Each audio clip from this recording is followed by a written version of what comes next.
Study with me channel पर आपका again welcome है। So today we start a new and a very important topic that is job application format. So आज हम इसे topic को बिल्कुल अच्छे से पूरा कंप्लीट कर देंगे। ये वीडियो शॉर्ट ही रहने वाली है एंड इस वीडियो को देखने के बाद आपका कोई भी डाउट नहीं बचेगा। अगर बचता भी है तो आप कमेंट सेक्शन में मेरे को बताइएगा, मैं आपके सभी डाउट क्लियर करने की कोशिश करूँगी। सो आज का टॉपिक होगा हमारा जॉब एप्लीकेशन फॉर्मेट एंड ये क्लास 12th का टॉपिक है जो कि टर्म 2 के एग्जाम में आने वाला है। सो देखते हैं कि जॉब एप्लीकेशन होता क्या है।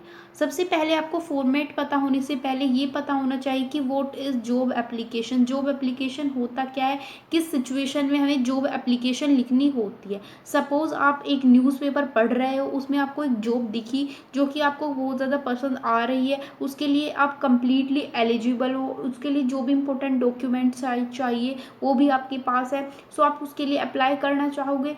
सो उसी सिचुएशन में हमें जॉब एप्लीकेशन लिखनी होती है। बेसिकली जॉब एप्लीकेशन में क्या होता है, हमारा खुद का एड्रेस होता है, sender address, date, receiver address, और मेन चीज़ होती है कि आपको कहाँ से पता लगा इस पर्टिकुलर जॉब के बारे में। और बाद में आपको रेज्यूमे या फिर बायोडेटा भी अटैच करना होता है जिसमें आपकी पर्सनल इन्फॉर्मेशन होती है, नेम, फादर नेम, आपकी डेट ऑफ बर्थ क्या हुई, कितना एक्सपीरियंस है आपको, आपकी क्वालिफिकेशन क्या है, ये सारी चीज़ें उसमें होती है। सो वन बाय वन हम इसका पूरा फॉर्मेट अच्छे से देखेंगे। और इसमें सबसे इंपॉर्टेंट जो चीज़ होती है वो आपको अच्छी से अच्छी लाइन लिखनी होती है जिसे देखकर एग्जामिनर काफ़ी इम्प्रेस हो। अब ये लाइन आपको अपने आप से लिखने की बिल्कुल भी नीड नहीं है। आपको मैं बताऊंगी कि आपको कौन कौन सी लाइंस लिखने। सिंपली आपको क्या करना है, उसे 2 से 3 बार प्रैक्टिस कर लेनी है डिफरेंट डिफरेंट क्वेश्चन पर लगाकर। ठीक है, सो स्टार्ट करते हैं। सबसे पहले होता है हमारा सेंडर एड्रेस जिसमें आपको सेल्फ एड्रेस लिखना होता है, यानी अपना आपका एड्रेस लिखना होता है।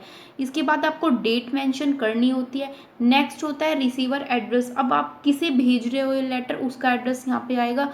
सब्जेक्ट में क्या लिखना है आपको, application for the post of, यहाँ पर आपको जो भी पोस्ट के लिए आप डाल रहे हो वो लिख देनी है। अब ये टीचर की भी हो सकती है, अकाउंटेंट की भी हो सकती है, कोई भी पोस्ट हो सकती है, वो आपको क्वेश्चन पेपर में गिवन होगी। सो वो आप यहाँ पे डाल देना। सैल्यूटेशन में आप सर या मैम कुछ भी डाल सकते हो।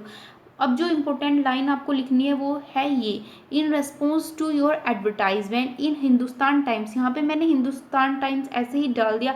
अगर आपको क्वेश्चन में अपने न्यूज़पेपर नेम भी लिखा हुआ मिला तो आपको वही न्यूज़पेपर नेम लिखना है। अगर नहीं मिला तो आप कुछ भी डाल सकते हो, हिंदुस्तान टाइम्स भी डाल सकते हो। So in response to your advertisement in Hindustan Times dated, आपको लिखना है कि मैंने जो है आपका आर्टिकल देखा था हिंदुस्तान टाइम्स में, किस डेट को देखा था, वो आपको डेट भी मेंशन कर देनी है। फॉर द पोस्ट ऑफ, और कौन सी पोस्ट के लिए देखा, अगर आपने टीचर की पोस्ट के लिए देखा तो आप टीचर लिख देना, अकाउंटेंट की पोजीशन के लिए लिखा तो अकाउंटेंट लिख देना। I hereby offer my candidature for the same, I possess requisite qualification and experience, यानी कि मेरे पास सभी जो इम्पोर्टेंट क्वालिफिकेशन है एंड एक्सपीरियंस है जो कि इस पर्टिकुलर जॉब के लिए चाहिए वो सब भी मेरे पास है। I want to join your dash, यहाँ पे मैंने लिखा है I want to join your dash का मतलब है कि अगर आप इंस्टीट्यूट ज्वाइन करना चाहते हो इंस्टीट्यूट लिख सकते हो, होटल ज्वाइन करना चाहते हो होटल लिख सकते हो, जो भी आपकी पोस्ट है उसके अकॉर्डिंग आप लिख देना। To show my potential if given a chance, यदि मुझे एक चांस मिला तो I shall put my best effort forward in your organisation. I assure you that I shall work with full devotion and sincerity, मैं आपको यकीन दिलाती हूँ कि मैं पूरी ईमानदारी से, पूरे फुल डिवोशन के साथ, सिंसियरिटी के साथ काम करूँगी। You can call me on any time, आप मुझे किसी भी टाइम बुला सकते हो इंटरव्यू के लिए एज पर योर कन्वीनियंस। इस लेटर के साथ ही I am enclosing my brief biodata, ये लाइन काफ़ी इंपॉर्टेंट होती है। ठीक है, and attested copies of marksheet, जैसे 10th की मार्कशीट हो गई, 12th की, ग्रेजुएशन की, इफ़ योर फॉर योर कीन एंड काइंड कंसिडरेशन। ठीक है, बस आपको इतना लिख लेना है। और आपको ये लर्न कैसे होगी लाइन, सिंपल फंडा है कि आप 2 से 3 अलग अलग क्वेश्चन लीजिएगा, उन पर अप्लाई कीजिएगा, आपको अच्छे से याद हो जाएगी। योर सिंसियरली करके अपना नाम लिख दीजिएगा जो कि आपको क्वेश्चन में दिया होगा। एनक्लोज यानी कि आप इसके साथ क्या क्या चीज़ अटैच कर रहे हो, तो बायोडेटा होगा इसके साथ और अटेस्टेड कॉपी होगी मार्कशीट की। फिर नेक्स्ट है हमारा रेज्यूमे, बिकॉज अगर हम रेज्यूमे नहीं लिखते हैं तो हमारा क्वेश्चन अधूरा ही रह जाता है। रेज्यूमे में सिर्फ अपनी पर्सनल डिटेल ही लिखनी होती है। आपको अपना नेम लिखना है, फादर्स नेम लिखना है, एज लिख लेनी है, एड्रेस हो गया, लैंग्वेज आप हिंदी या इंग्लिश लिख देना, नेशनैलिटी तो इंडिया ही होगी, अब एजुकेशनल क्वालिफिकेशन, जो ये एजुकेशनल क्वालिफिकेशन है ये पोस्ट टू पोस्ट वेरी करते हैं। लाइक आप अकाउंटेंट की पोस्ट का आ गया आपका क्वेश्चन, तो आप उसमें लिखोगे BCA MBA ऐसा लिखोगे। वहीं अगर आपको टीचर की पोस्ट के लिए बोल रहे हैं तो B.Ed ऐसा करके लिखोगे आप। तो ये पोस्ट टू पोस्ट भी वेरी करता है। मैंने यहाँ पे लिखा है passed class 10th from CBSE board. यहाँ पे मैंने लिखा है कि पास करा है मैंने CBSE से 10th। आप कितनी परसेंटेज लिखोगे वो आप पर डिपेंड करता है, बट आप ज़्यादा से ज़्यादा ही लिखेगा। Passed class 12th from CBSE dash percentage. Graduation आपने कौन सी यूनिवर्सिटी से की है वो आप लिख देना। एक्सपीरियंस यहाँ पे मस्ट है। वर्कड एज, मैंने क्या वर्कड एज टीचर किया है, अकाउंटेंट किया है, विद किसके साथ किया है, कौन से इंस्टीट्यूट के साथ किया है और कितने ईयर के लिए किया है, ये आपका एक्सपीरियंस में आ जाता है। एक्सपेक्टेड सैलरी आप यहाँ पे डाल देना कि आप कितनी सैलरी एक्सपेक्ट कर रहे हो। तो इस तरीके से हमारा ये बिल्कुल कंप्लीट हो जाता है। गाइज अगर आपको ये समझ आया हो तो प्लीज़ मेरे चैनल को लाइक करिएगा, शेयर करिएगा एंड सब्सक्राइब करिएगा। That motivates me a lot. So जिससे आपको बिल्कुल क्रिस्टल क्लियर हो जाए। मैं आपको एक क्वेश्चन भी बता देती हूँ, बट उससे पहले हल्का सा रिवाइज कर लेते हैं। आपका जो फॉर्मेट है वो बिल्कुल लेटर की तरह होने वाला है। Sender address, date, receiver address, subject, salutation and फिर जो मैंने आपको इम्पोर्टेंट लाइन बताई वो, प्लस में बायोडेटा। ठीक है।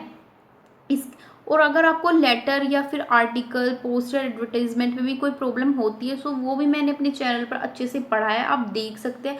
सारी लिंक आपको डिस्क्रिप्शन बॉक्स में भी मिल जाएंगी। सो आप एक हम क्वेश्चन देख लेते हैं।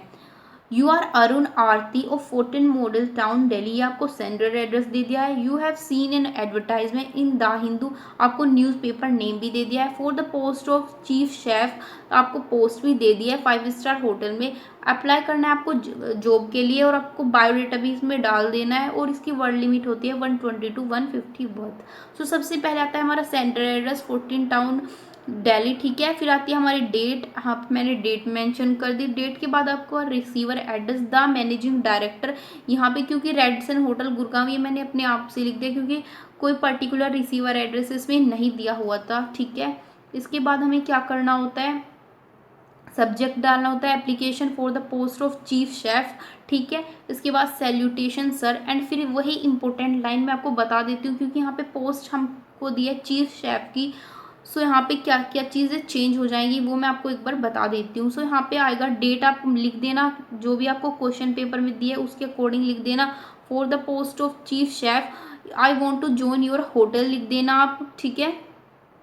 इसके बाद क्या लिख लेना है आपको, टू शो माई पोटेंशियल, ये सारी चीज़ सेम रहेगी। नेम में आपको अरुण आरती लिख देना है जो कि ऑलरेडी क्वेश्चन में दिया हुआ है। बायोडेटा में आपको एजुकेशनल क्वालिफिकेशन एक शेफ के अकॉर्डिंग ही डाल देनी है। सो बस इस तरीके से हमारा ये कंप्लीट हो जाता है आज का टॉपिक। अगर आपको वीडियो पसंद आती हो तो प्लीज़ मेरे चैनल को लाइक, शेयर एंड सब्सक्राइब करना बिल्कुल भी मत भूलिएगा। एंड जो टॉपिक भी अभी आपको इस टाइम रिक्वायर्ड हो, आपको कोई भी प्रॉब्लम हो आप कमेंट सेक्शन में ज़रूर बता दीजिएगा। मैं आपको जल्द से जल्द उस पर्टिकुलर टॉपिक पर वीडियो बनाकर प्रोवाइड करा दूंगी। सो मिलते हैं इसी तरह की नेक्स्ट वीडियो के साथ। तब तक के लिए thank you so much guys. See you in the next video very soon.